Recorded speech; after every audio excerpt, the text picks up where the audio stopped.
Nagpagawasin pahayag ang presidente ang mga Katoliko nga mga kaobispuhan ng Pilipinas hinwarning pahimatnon kontrahin political exploitation bahin mga alegasyon nga iging pagawas ni former Congressman Zaldico.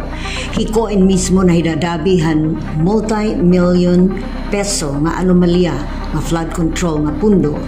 Nagpahayag ang CBCP nga ang mga Filipino in may katungod mahibaro han kamatuoran nga diri manipulasyon, panluloko o panlulupog han kamatuoran. Siring ni Cardinal Pablo Virgilio David, CBCP President ng Obispohan Caloocan, maghirot ang mga tao hin mga manipulasyon, dida hini nga pagpagawas hin mga alegasyon. Labi na didaan panahon nga sensitibo ang mga tao nga posible magbunga hin sentimientohan publiko nga gagamiton pag-impluensya hin mga pamumulitika.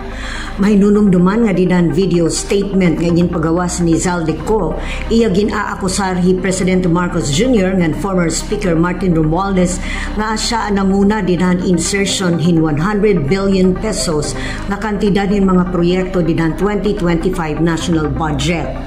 Ananay Chairman ng House Appropriation Committee nagsaring nga lina kathiya nga to American Hulyo para hin medical treatment.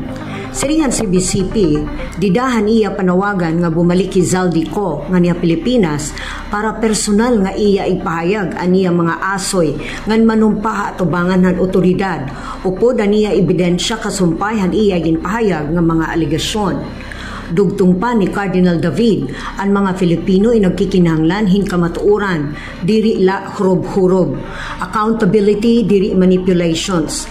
Kasumpay hini nanawagan niya hamang kaluyong nga partido nga mayda kalabutan hini nga kontrobersya, umaksyon nga mayda kamatuoran, waray pagkahadlok ngan mayda responsibilidad.